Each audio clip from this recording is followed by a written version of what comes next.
आज हम बात करने वाले हैं कि अपने कम्युनिकेशन स्किल्स को कैसे इंप्रूव करें।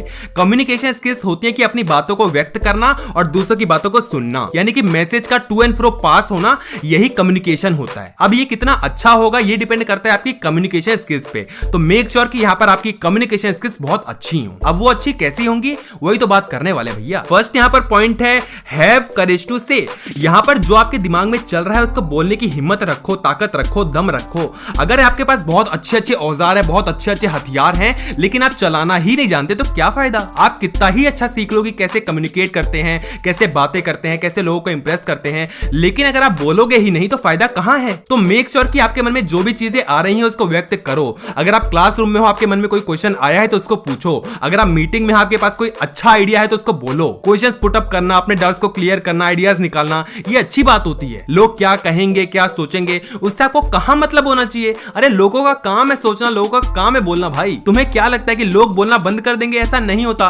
तुम बोलोगे तब भी वो बोलेंगे, तुम चुप रहोगे तब भी वो बोलेंगे। उनको टाइम पास करने के लिए कुछ ना कुछ अच्छा चाहिए होता है। तो भैया यहाँ पर कुछ अच्छा करके उनका टाइम पास करो, वो ज्यादा अच्छी बात है। सेकंड यहाँ पर पॉइंट है लिसन केयरफुली। यहाँ पर जो आप बोलने वाले हो उससे पहले आपको कुछ सुनना होता है। रिप्लाई क्या देना है, कैसे देना है, कब देना है, ये आपको बखूबी पता होना चाहिए और उसके लिए आपको दूसरों की बातों को सुनना जरूरी है। वो क्या कहना चाहता है, किस संदर्भ में कहना चाह रहा है, ये आपको पता होना चाहिए। ये नहीं कि भैया वहां पर वो इमोशनल हो रहा है, अपनी कोई कहानी सुना रहे हो, यहाँ पर तुम हंस रहे हो, या वहां पर उसने कोई सरकाज़म मारो, यहाँ पर तुम बुरा मान गए। तो ये चीज गलत है। यहाँ पर आपको समझना पड़ेगा कि वो क्या कहना चाहता है और कैसे कहना चाहता है। उसकी बातों को सुनोगे, उसकी बातों को समझोगे, तभी आप अच्छा बोल पाओगे। और कई बार ऐसा होता है कि कोई हमें कोई बात सुना रहा होता है, कोई कहानी बता रहा होता है, कुछ भी बता रहा होता है, तो हम एक जगह टकटकी लगा के उसकी बातों को सुन रहे होते हैं, ऐसे हम सुन ही रहे हैं। आप बेशक सुन रहे होगे, मैं मानता हूं कि कई लोगों की आदत होती है कि एक जगह देखते रहेंगे और बातों को सुनते रहेंगे, लेकिन सामने वाले को कैसे पता चलेगा? उसको बताओ कि हाँ आप इंटरेस्ट ले रहे हो, ताकि वो और इंटरेस्ट लेके कहानियों को सुनाए। तो आपको क्या करना चाहिए कि अपनी मुंडी को हिलाते रहना चाहिए,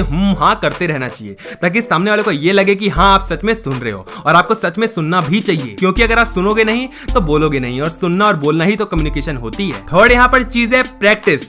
यहाँ पर आपको प्रैक्टिस करना जरूरी है। देखो अगर आप रियल वर्ल्ड में सबसे बात करना चाहोगे तो आपको बहुत टाइम लग जाएगा, 2 साल 4 साल लगते जाएंगे। हालांकि यहाँ पर सीखना तो पूरी जिंदगी भर है, लेकिन यहाँ पर आप कितनी जल्दी परफेक्शन को हासिल करते हो ये ज्यादा जरूरी है। तो कोशिश ये रहनी चाहिए कि सबसे बात किए बिना सबसे बात कर लो। तो यहाँ पर आपको क्या करना है, 2 काम करने हैं। पहला तो सोने से पहले आपको खुद से बातें करनी है। एक बंदे को अज्यूम करवाना है कि हाँ ये बंदा है, उसको इमेजिन करना है और उससे बातें करनी है। उसका भी रोल तुम निभाओ, अपना भी रोल तुम निभाओ, और ये तुम करते भी होगे, काफी लोग करते भी हैं कि कल मैं उससे क्या बात करूंगा, कैसे बात करूंगा, तो इमेजिन कर रहे होते हैं कि मैंने ये बोला, उसने ये बोला। ये अच्छी बात है। यहाँ पर आपका ब्रेन शार्पर हो जाता है, आप बातों को बोलना सीख जाते हो और सुनना भी सीख जाते हो, क्योंकि यहाँ पर आप अपना तो रोल निभा ही रहे हो बल्कि उसका भी निभा रहे हो। तो यहाँ पर सोने से पहले प्रैक्टिस करते रहो।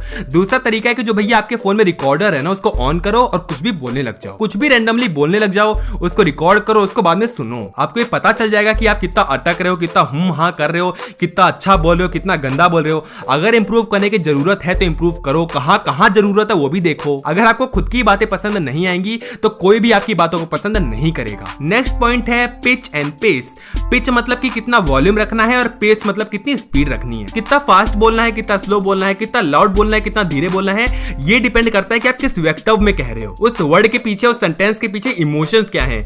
क्या आप गुस्से में वो चीज बता रहे हो, या सरप्राइज होकर बता रहे हो, खुशी में बता रहे हो, या दुखी में बता रहे हो, ये आपको पता होना चाहिए। लाइक अगर तुम कोई स्टोरी सुना रहे हो तो उसको आपको इमोशंस को फील करवाना पड़ेगा कि पता है फिर मैंने वो देखा यार, मुझे इतना ज्यादा अच्छा लगा ना, मैं क्या बताऊं। आपके वर्ड्स में खुशी दिखनी चाहिए कि आप खुश हो गए, आप चौंक गए, आप दुखी हो गए अचानक से। तो ये उतार चढ़ाव आपको आना चाहिए। और अगेन ये कब आएगा? प्रैक्टिस करने से आएगा। जो मैंने आपको रिकॉर्ड करना बताया, जो मैंने आपको ये बताया कि सोने से पहले खुद से बातें करो, ऐसे ही आता है। और किस वर्ड पे कितना एम्फेसाइज करना है ये भी आपको पता होना चाहिए। जो मैंने बोला ना पता होना चाहिए, तो ये मैंने पते पे बताया कि आपको पता होना चाहिए, इसको एम्फेसाइज करवाया। ऐसे ही आपको कुछ वर्ड्स पे एम्फेसाइज करवाना होता है कि तुम ये बात मत करो, तुम्हें तो ये बिल्कुल पता नहीं होना चाहिए। जो हम कहते हैं ना, तू मुझे बताएगा, मुझे, तुझे, मुझे, तुम्हें, ये चीज आपको आनी चाहिए। आपको कहां फोकस करवाना है ये चीज आपको पता होना चाहिए। तो यही होता है पिच एंड पेस। नेक्स्ट यहाँ पर पॉइंट है कि आई कांटेक्ट बनाकर रखो। आई कांटेक्ट से क्या होता है कि सामने वाले को इंटरेस्ट ज्यादा आता है, जो मैंने अभी आपको पहले बताया। अगर उसको इंटरेस्ट आएगा तभी वो बातें करेगा, तो उससे आई कांटेक्ट बनाकर रखो। आई कांटेक्ट में क्या होता है कि कई लोग कहते हैं कि मैं आई कांटेक्ट नहीं कर पा रहा, सामने वाले को देखता हूं तो ऐसा लगता है कि उसको घूर रहा हूं, और कई लोग ऐसा करते भी हैं। देखो भाई यहाँ पर घूरना नहीं है। अगर आप आई कांटेक्ट नहीं कर पा रहे तो उसकी थर्ड आई में देखो। और मैं यहाँ पर एक और चीज ऐड करना चाहूंगा कि यहाँ पर गैप फिलर्स को यूज मत किया करो। आ ए ऊ, ये गलत चीज है। ये फिलर्स के भी कुछ वर्ड्स होते हैं जो कि आपको समझना पड़ेगा, सीखना पड़ेगा, वो मैं कभी और बता दूंगा, लेकिन यहाँ पर आ वाला मत करा करो। अगर मैं आपसे ऐसे बात करूं कि आपको दोस्तों करना चाहिए ताकि आपको और अच्छी बातें लगे, तो क्या आपको अच्छा लगेगा? नहीं। अटक के बोलना, रुक के बोलना अच्छा नहीं होता।